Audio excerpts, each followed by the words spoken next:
स्वागत है एक बार सभी बच्चों का फिर से English classes bye SB sir. और काफ़ी दिन बाद आज क्लास दे पा रहा हूँ, लेकिन बहुत अच्छी क्लास है क्योंकि बोर्ड एग्ज़ाम भी नज़दीक आ रहे हैं धीरे धीरे।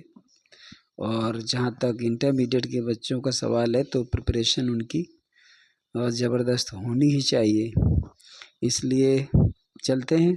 सिंटैक्स है प्रोनाउन का, और जितने सेंटेंस यहाँ दिए जा रहे हैं लगभग उनमें ज़्यादातर वही पूछे जाते हैं, वो सब वही बेस होता है।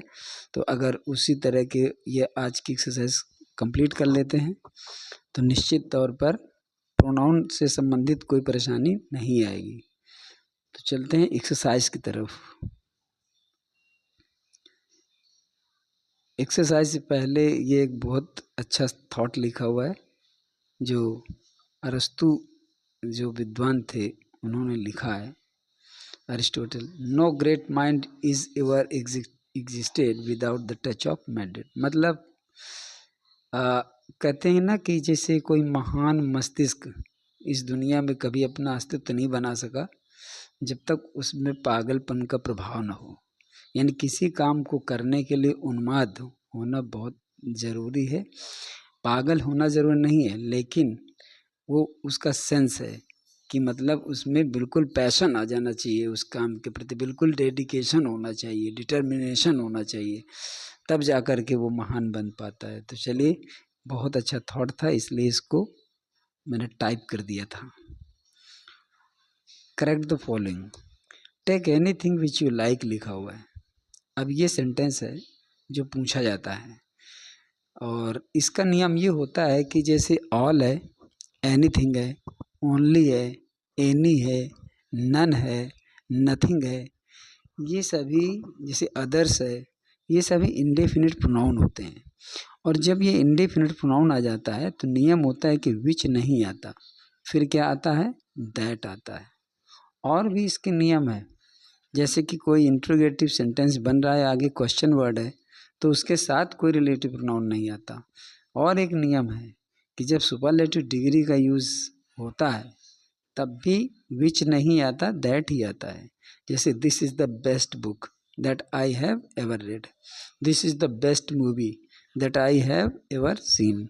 तो इस तरह से इनका प्रयोग होता है। ये बहुत अच्छा नियम है क्योंकि अर्थ ये बढ़िया देता है उसी तरह का। मतलब ले लो जो तुम्हें पसंद हो, इसलिए दैट और विच अर्थ तो वही दे देंगे, लेकिन जो ग्रामेटिकल रूल है वो एनीथिंग के बाद दैट आना चाहिए। दूसरा सेंटेंस है, he behaved in such manner which I have never hoped. उसने इस तरीके से व्यवहार किया जो मैंने कभी उम्मीद नहीं की थी। यहाँ पर भी देखिए सच लगा हुआ है, तो सच के साथ आपको दैट ही लाना है। यहाँ पर सच के साथ दैट लाना है। और जब कंपैरिजन मोड पे होता है तो एज आता है, लेकिन जब कोई क्लॉज स्टार्ट होती है तो दैट आता है, क्योंकि सच एज और सच दैट दोनों का यूज होता है। यहाँ पर दैट किया जाएगा विच की जगह पर। नेक्स्ट देखते हैं, neither she nor they have brought her books. Neither और नॉर जो लिखा हुआ कोरिलेटिव कंजंक्शन है, इनमें बड़ी सावधानी रखनी पड़ती है कि मतलब अगर एक पेयर आपका जिस पार्ट्स ऑफ स्पीच के आगे आ रहा है, दूसरा पेयर भी उसी पार्ट्स ऑफ स्पीच के पहले आना चाहिए। जैसे सी प्रोनाउन है और दे भी प्रोनाउन है, यानी ये दोनों सब्जेक्ट ही हैं, तो एक आ रहा है सी के पहले और एक आ रहा है नाइदर के पहले, वो दे के पहले। यहाँ तो रूल बिल्कुल सही है। इसका नियम भी होता है, देखिए एक सिंगुलर है एक प्लूरल है, और मोस्टली क्या होता है कि सिंगुलर पहले और प्लूरल बाद में, लेकिन ये पक्का नहीं है, प्लूरल पहले भी हो सकता है। लेकिन इसका जो ऑथेंटिक रूल है, पक्का नियम है, वो ये है कि जो सब्जेक्ट बाद में होगा उसी के अकॉर्डिंग वर्ब आएगी और उसी के अकॉर्डिंग प्रोनाउन उसका आएगा जो पॉजिटिव प्रोनाउन होगा। तो नाइदर सी नॉर दे, तो दे के अकॉर्डिंग हैव यहाँ बिल्कुल सही है। ब्रॉट हर बुक से लिखा है तो ये आपका गलत है, यहाँ पर आपको दियर करना है, ये आपका सही हो जाएगा। तो यहाँ पर हो जाएगा neither she nor they have brought their books. अब ये होता है कि ना तो वो अपनी पुस्तक लाई है ना वे अपनी पुस्तक लाए हैं।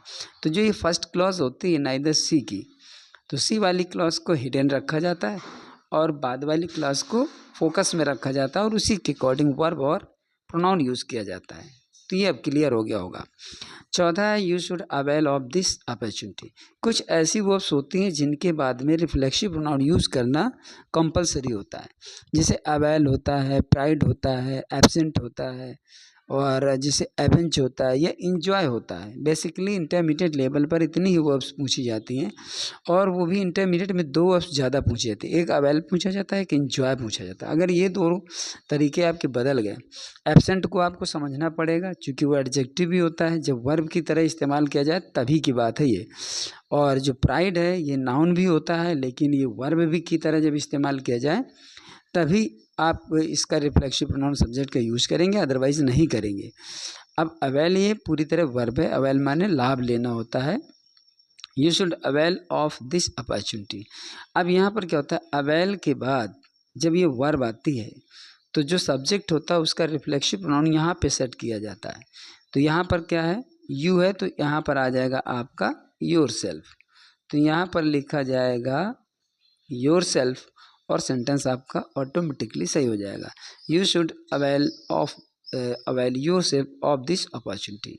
क्योंकि ये रिफ्लेक्सिव अगर नहीं होगा तो ग्रामेटिकली उसमें फॉल्ट आ जाएगी, इसलिए you should avail your self of this opportunity यहाँ पर ये करना होता है। क्योंकि इसका नियम एक छोटा सा और होता है, मैं आगे चल कर के सेंटेंस में बताऊंगा, एक अलग प्रकार का इसमें सेंस होता है, वो आगे एक सेंटेंस होगा जहाँ तक उसको क्लियर कर देंगे। Next, it is me who did it. बहुत ही अच्छा सेंटेंस होता है और बहुत पूछा जाता है ये। एक तो इसमें जो मेथड है वो ये ध्यान देना पड़ेगा कि जब भी इट इज़ का यूज़ होता है, इट इज़ का जब भी यूज़ होता है तो इसके बाद जो भी प्रोनाउन आएगा अथवा नाउन आएगा, ठीक है, वो नॉमिनेटिव केस में होगा। अच्छा, नाउन आएगा तो नहीं जा, यानी मोहन लिखा है तो मोहन ही है, उसका ऑब्जेक्टिव और नॉमिनेटिव तो क्लियर नहीं होगा, बात प्रोनाउन की है मेनली। अब यहाँ पर इट इज़ अगर मी है तो ये गलत है, यहाँ पर होना चाहिए आई, ठीक। तो जब भी इट इज़ का यूज होगा तो उसके आगे आने वाला प्रोनाउन हमेशा नॉमिनेटिव केस मतलब कर्ता कारक होना चाहिए। और इसका एक नियम फिर आगे बढ़ जाता है, ये इसका बन जाता है एंटीसीडेंट, यानी मी हु रिलेटिव प्रोनाउन हो जाता है, और जो आगे वर्ब आएगी वो जो है वो उसी के अकॉर्डिंग आएगी, यानी जो आई सब्जेक्ट हो जाएगा उसी के अकॉर्डिंग आएगी। तो यहाँ तो चूंकि आई है, ही होता, शी होता, सबके साथ डिड ही आता है, इसलिए डिड की कोई मिस्टेक नहीं है, मी की जगह आपका आई होना है और वो सेंटेंस सही है। I and you have done your work, यहाँ आई है, यहाँ यू है, यहाँ योर है, प्रोनाउन की एक्सरसाइज है, जाहिर है प्रोनाउन की ही फॉल्ट मिलेगी ज़्यादातर। अब ये जो आप देख रहे हो ये ऑर्डर ऑफ प्रोनाउन, ठीक, यहाँ पर आपको समझने की ज़रूरी है कि आपका जो एक बेसिक रूल होता है 2 3 1 का, उस ऑर्डर में पहले तो लिखना पड़ेगा, सेकंड पर्सन, थर्ड पर्सन और फर्स्ट पर्सन, ठीक है। अब इसमें आपको ध्यान देना है, क्योंकि अगर बोर्ड में पढ़ा रहा होता तो इसका और भी नियम होता है। ये जब 2 3 1 एक साथ आते हैं तब आपको यहाँ देखना होता है, इनमें सिंगुलर प्लूरल मिक्स्ड होते हैं, हो भी सकते हैं, ऐसे में आपको 2 3 1 लिखना होता है। तो आप यू पहले कर देंगे यहाँ पे और आई बाद में कर देंगे, ठीक है। ये तो आपने कर दिया, क्योंकि सेंटेंस को सिंटैक्स में लास्ट तक देखना पड़ता है, कहीं दूसरी फॉल्ट तो नहीं है, उसमें कोई और एरर तो नहीं है। तो अब हम चलते हैं आगे, तो यहाँ लिखा है योर। जब अब देखिए प्रोनाउन कॉम्बिनेशन होता है, आई और यू होंगे तो प्रोनाउन पॉजिटिव प्रोनाउन कौन सा आएगा, यू एंड ही होगा तो पॉजिटिव प्रोनाउन कौन सा आएगा, ही एंड आई होगा तो पॉजिटिव प्रोनाउन कौन सा आएगा, यू एंड ही होगा तो पॉजिटिव प्रोनाउन कौन सा आएगा। यहाँ पर ये ध्यान देने की ज़रूरत होती है। तो जब आई और यू होता है, यानी आई अगर किसी भी प्रोनाउन के साथ शामिल है तो फर्स्ट पर्सन का ही प्रोनाउन आता है, चूँकि 2 लोग हैं इसलिए आपका आ जाएगा आवर, ठीक। तो यहाँ पर भी आपको फॉल्ट है, 2 जगह आपको सही करना पड़ेगा। 7 number, what is it which travels you so much. अभी फर्स्ट सेंटेंस मैंने स्टार्ट किया था कि अगर क्वेश्चन वर्ड दिया है और फिर रिलेटिव प्रोनाउन की ज़रूरत है तो विच नहीं आएगा, दैट आएगा। दैट के मैंने 3 रूल आपको बताए थे। अगर इंडेफिनिट प्रोनाउन आता है उसका पहले एंटीसीडेंट बन करके तो दैट आएगा, और अगर आपका इंट्रोगेटिव सेंटेंस कोई क्वेश्चन वर्ड लेकर के आता है तो भी आपका दैट आएगा, और कोई सुपरलेटिव डिग्री है इसके बाद आपको अगर रिलेटिव प्रोनाउन की ज़रूरत पड़ती है तो भी दैट ही आएगा। तो what is it that troubles you so much, which हटाइए, दैट लगाइए, sentence is clear. You and I have done my task. अब यहाँ पर देखिए ये ऑर्डर सही है बिल्कुल ठीक, अब ये गलत हो गया आपका, तो इसलिए you and I pronoun combination वही रहेगा, आई इसमें शामिल है, तो तुमने और मैंने अपना अपना काम कर लिया है, तो यहाँ पर आपको आवर देना है और सेंटेंस सही है। It is I who has done it, बात चल रही थी जब इट इज़ होगा तो ये जो प्रोनाउन होगा वो नॉमिनेटिव केस में होगा, तो ये नॉमिनेटिव केस में दिया हुआ है, लेकिन साथ में ये भी नियम बताया गया था कि इसी के अकॉर्डिंग आगे की वर्ब आएगी तो आई के साथ हैज़ नहीं होता, हैव होता है, इसलिए आपको इस जगह पे क्या करना है, हैव कर देना है और सेंटेंस आपका सही है। It is I who have done it लगेगा अकॉर्ड पढ़ने में, लेकिन चूंकि ग्रामर है यहाँ पर सेंटेंस सिंटैक्स में ज़्यादातर ऐसे रखे जाते हैं जो पढ़ने में आपको फेवरेबल लगेगा, लेकिन वो ग्रामेटिकली रॉन्ग होगा, उसको सही करने के लिए सिंटैक्स टॉपिक रखा जाता है। None of the two sisters is married, देखिए चूँकि जब ये इस तरह के ऑफ कंस्ट्रक्शन में सेंटेंस होता है, one of you, none of you ऐसे करके जब होता है तो इसमें सिंगुलर वर्ब आती है, तो वर्ब तो सिंगुलर है, लेकिन बात ये भी होती है कि जब दो नाउन होते हैं उसमें नन का प्रयोग नहीं होता, यानी परमानेंटली नाइदर का प्रयोग होता है, यानी दो के लिए नाइदर का प्रयोग, दो से अधिक के लिए नन का प्रयोग। अगर निगेटिव सेंटेंस बनाना है और बात करनी है सिर्फ दो की तो सिर्फ नाइदर चलेगा और वर्ब सिंगुलर ही रहेगी। अगर दो से अधिक की बात करनी है और सेंटेंस निगेटिव बनाना है तो नन का प्रयोग करना है, वर्ब तब भी सिंगुलर रहेगी, तो यहाँ नन हटाना है और नाइदर लगा देना है और सेंटेंस आपका सही हो जाएगा। Let you and I go there, देखिए लेट के साथ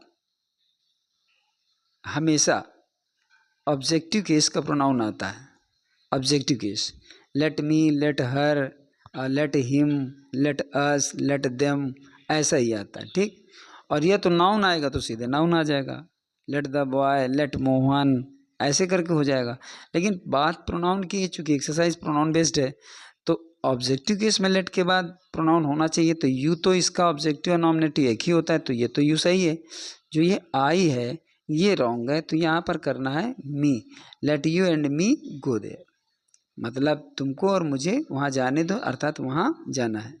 तो इस सेंस में इसका सेंटेंस वो किसी भी तरह से लिख दिया जाता है तो अर्थ बोलने में कोई भी किसी तरह ले सकता है कि तुम और मैं वहाँ चलें, जैसे लेट अस गो देयर आओ वहाँ चलें, तो बात वही है, लेकिन यहाँ पर क्या करें, सेपरेट कर दिया उसने, तो अस में दोनों चीज़ें शामिल हो सकती हैं, लेकिन यू और मी अलग किया हुआ है तो बस सेंस वही हो जाएगा, लेकिन ग्रामर में आई यहाँ पर नहीं होगा, मी होगा। He is one of those people who knows everything, मतलब ये उन लोगों में एक है जो प्रत्येक वस्तु या प्रत्येक बात जानता है। अब अर्थ पढ़ेंगे तो ऐसा लगता है बिल्कुल सही है, लेकिन बहुत बड़ी फॉल्ट है।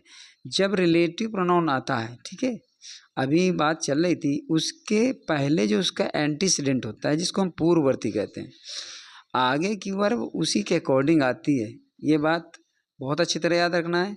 और इस तरह का सेंटेंस बहुत रखा जाता है एग्ज़ाम में। तो ये पीपुल है और ये प्लूरल है, इसलिए वर्ब आपकी प्लूरल होगी, अर्थात यहाँ पर आपका जो होगा वो KNOW होगा, अर्थात नोज नहीं होगा, ठीक। अब होता क्या है कि वे लोग जो सब चीज़ जानते हैं वह उनमें से एक है, अर्थ ऐसा निकाला जाता है, लेकिन बोलने में आप दोनों तरह से बोल सकते हैं, क्योंकि हिंदी फ्लेक्सिबल होती है, कहीं को भी टर्न लेकर के बोल देते हैं लोग और सामने वाले समझ लेते हैं, लेकिन इंग्लिश अपने नियम से चलती है, मतलब वे लोग जो सब कुछ जानते हैं वो उनमें से एक है। अब देखो लगा, अब अर्थ कैसे, सेंटेंस कैसे रखा है, मतलब उन लोगों में सिर्फ एक है वो जो सब कुछ जानता है, इस वजह से वो सेंटेंस ऐसा रखता है, लेकिन वो गलत है, ग्रामर के नियम से आपको नो रखना है। इसके बाद I who are you friend will help you, मैं जो तुम्हारा मित्र हूँ, will help you, relative pronoun who है, उसका एंटीसीडेंट आई है, तो वर्ब इसकी क्या होनी चाहिए, यहाँ समझना है। बार बार ये क्वेश्चन मैं बता रहा हूँ और बार बार ये परीक्षा में पूछा भी जाता है, तो यहाँ आर नहीं होगा, यहाँ पर होगा एम। वो आप देखने में सेंटेंस को चाहे जैसा फील करें, लेकिन ग्रामर है और ग्रामर अपना बेस लेके चलेगी। तो आई हु एम योर फ्रेंड, मैं जो तुम्हारा मित्र हूँ, विल हेल्प यू, तुम्हारी मदद करेगा या करूँगा। तो यहाँ पर एम आ जाएगा। We enjoyed in the fair. अब ये प्रश्न आ गया वही, जब अवेल और इंजॉय, एब्सेंट और प्राइड और एवेंज, जब ये वर्ब आती हैं तो उनके साथ रिफ्लेक्सिव प्रोनाउन आता है। अब होता ये, जब इस तरह लिखते हैं तो ये क्यों ऐसा होता है? क्योंकि ये सभी ट्रांजिटिव वर्ब होती हैं। ट्रांजिटिव वर्ब मीन्स मतलब विद ऑब्जेक्ट, यानी कि ये ऑब्जेक्ट के साथ ही यूज होती हैं। अब ऐसे में इनका कोई ऑब्जेक्ट नहीं है, क्योंकि ये एडवर्ब है। इन the fair, adverb of place, हमने मेले में आनंद लिया। अगर आप इन हटा दो तो ये द फेयर ऑब्जेक्ट बन जाएगा, तो हो जाएगा वी एंजॉयड द फेयर, अर्थात हमने मेले का आनंद लिया। ठीक है, सेंटेंस ऐसा भी सही है, लेकिन चूंकि सिंटैक्स की डिमांड जो होती है, सिंटैक्स की डिमांड इन हटाने की नहीं है। सिंटैक्स की डिमांड है वर्ब को पहचानना, वर्ब का टाइप पहचानना, और इसके बाद ये जो उसमें डेफिसिट है, जो कमी है उसमें, उसको पूरी करना। बात समझ रहे हो ना? यहाँ पर आपको आवर सेल्व्स ही डालना चाहिए। हालांकि इन लगाता है कोई तो सही होने की संभावना तो है, लेकिन सेंटेंस में जो डिमांड की गई है वो आपने किया नहीं, तो जांचने वालों का कोई भरोसा नहीं। जो थीम लेके चलते हैं उसके आधार पे गलत भी कर सकते हैं, क्योंकि उनका मकसद वही होता है कि बच्चा एंजॉय को जानता है कि नहीं, इसलिए आपको वो रूल मांगने लगते हैं जो मतलब ग्रामर में होते हैं। इसलिए we enjoyed ourselves in the fair, ये रखना है। हालांकि इन लगाएंगे आपको वाक्य कहीं से भी गलत नहीं है, मतलब इन हटाएंगे तो वाक्य कहीं से भी गलत नहीं है। वी एंजॉयड द फेयर, बात समझ रहे हो ना? वी एंजॉयड द पिकनिक, हमने पिकनिक का आनंद लिया। चूँकि क्यों सही हो जाता है? क्योंकि एंजॉयड के बाद ये फेयर जो है नाउन बन जाता है। जब नाउन बन जाता है तो ऑब्जेक्ट बन जाता है, तो वो जो कमी होती है वो पूरी हो जाती है। लेकिन मैंने बात बताई कि सिंटैक्स वो मांगता है एंजॉयड वर्ब को बेस बना करके, इसलिए आवाज फिल डाल करके ही सही करना चाहिए। तो चलते हैं फिर आगे। He and myself took dinner. देखिए, ही जो होता है ये सब्जेक्ट है, माई सेल्फ जो होता है ये रिफ्लेक्सिव प्रोनाउन है, जो कभी भी किसी वर्ब का सब्जेक्ट नहीं बनता। My self, her self, your self, या फिर आवर सेल्व्स, या देम सेल्व्स, इट सेल्फ, ये रिफ्लेक्सिव प्रोनाउन होते हैं। इम्फेटिक भी हो जाते हैं कभी कभी, बट ये किसी वर्ब का सब्जेक्ट नहीं बनता। अतः ये सब्जेक्ट है और ये भी सब्जेक्ट रखा गया है कि उसने और मैंने स्वयं ने डिनर लिया, लेकिन माई सेल्फ नहीं होगा, आई करिए इसकी जगह, सेंटेंस सही हो गया। ही एंड आई टुक डिनर, उसने और मैंने डिनर लिया। तो यहाँ पर आपको ये करना है। ईच बॉय शुड ओबे हिज पेरेंट्स। अब देखिए, ईच बॉय शुड ओबे हिज पेरेंट्स, कहीं से लगता नहीं ये गलत है, लेकिन गलत है। ईच का प्रयोग दो के लिए किया जाता है, दो के लिए, ठीक है, या मोर देन टू के लिए किया जाता है, यानी दो से अधिक के लिए भी किया जाता है। और एवरी का प्रयोग हमेशा दो से अधिक के लिए ही किया जाता है। ठीक है, ये दोनों में किया जाता है, दो के लिए भी और दो से अधिक के लिए भी, और ये हमेशा दो से अधिक के लिए किया जाता है। अब यहाँ पर जब कहा गया कि प्रत्येक लड़के को अपने माता पिता का मतलब की आज्ञा का पालन करना चाहिए, तो अगर हम ईच लिखते हैं तो ये बात डाउटफुल हो जाती है कि दो की बात है कि दो से ज़्यादा के लिए, क्योंकि सिंटैक्स बिल्कुल कंफर्म डिमांड करता है। इसलिए आपको ईच हटा के एवरी कर देना है और उसमें कुछ भी नहीं करना है। एवरी बॉय शुड ओबे हिज पेरेंट्स, और यहाँ पर आपका हिज ही रहेगा। 17, it is me who can help you. चूँकि बार बार सेंटेंस रखने का उद्देश्य यही है कि ये नियम आपको बहुत अच्छी तरह से तैयार हो जाए। इट इज़ जब भी आएगा और कोई प्रोनाउन आएगा तो वो नॉमिनेटिव केस होगा, मी ऑब्जेक्टिव केस है, मी हटा करके आपको आई करना है। आगे का सेंटेंस पूरा सही है, मैं ही हूँ जो तुम्हारी सहायता कर सकता हूँ। खैर, 18 नंबर है, neither of the two boys are good. जब देखिए यहाँ दो है तो नाइदर का प्रयोग है ऑफ कंस्ट्रक्शन में, बिल्कुल सही है यहाँ पर। लेकिन बताया गया है कि जैसे नन ऑफ है, वन ऑफ है, नाइदर ऑफ है, आइदर ऑफ है, ईच ऑफ है, एवरी ऑफ है, इनके साथ हमेशा सिंगुलर वर्ब ही आती है। ये डिस्ट्रीब्यूटिवली वन वन करके मतलब ये डिनोट करते हैं नाउन को, इसलिए ये प्लूरल नहीं वर्ब लेती है, हमेशा सिंगुलर लेती है। आप इज डालिए इस जगह पर, सेंटेंस आपका निसंदेह सही है। It is not me who is in love with you. देखिए अब सिंटेक्स ऐसा भी होता है, मैंने कहा था लास्ट तक सेंटेंस को देखोगे ना तभी आप जाकर उसको पकड़ पाओगे। यहीं से शुरू करो, इट इज़ के बाद सीधा ऑब्जेक्टिव केस है, पहला करेक्शन आई करना है। इसके बाद यहाँ पर क्या है, आई के बाद आपको हु, और हु के बाद इज़ है, जो कि ये भी गलत है। जब आई हो जाएगा इसी के अकॉर्डिंग आगे की वर्ब डिसाइड की जाती है। इज़ लगेगा नहीं, आई के साथ आता है एम, तो यहाँ हो जाएगा it is not I who am in love with you. तो देखिए ग्रामेटिकल जो स्ट्रक्चर बनेगा काफ़ी मतलब ऐसा लगेगा कि अजीब है, लेकिन ग्रामर बिल्कुल अपनी जगह सही हो जाएगी। It is not I who am in love with you, ये मैं नहीं हूँ जो तुम्हारे प्रेम में हूँ या तुमसे प्रेम करता हूँ। तो it is not I who am in love with you. 20 नंबर and last sentence, both the brothers are not honest. अगर आपने वीडियो पूरा देख लिया है तो निश्चित तौर पर आपको ये सेंटेंस मैं खुद सॉल्व करने के लिए दे रहा हूँ, तो आप लोग इसको स्वयं सॉल्व करें, कमेंट बॉक्स में दें, और अगर कोई डाउट रहेगा या फिर कोई रिस्पांस नहीं मिलता है तो मैं अगली एक्सरसाइज में इसको बिल्कुल ठीक ठीक समझा दूंगा। तो ये क्वेश्चन आपके लिए, so carry on and take care. Thank you so much for watching this video.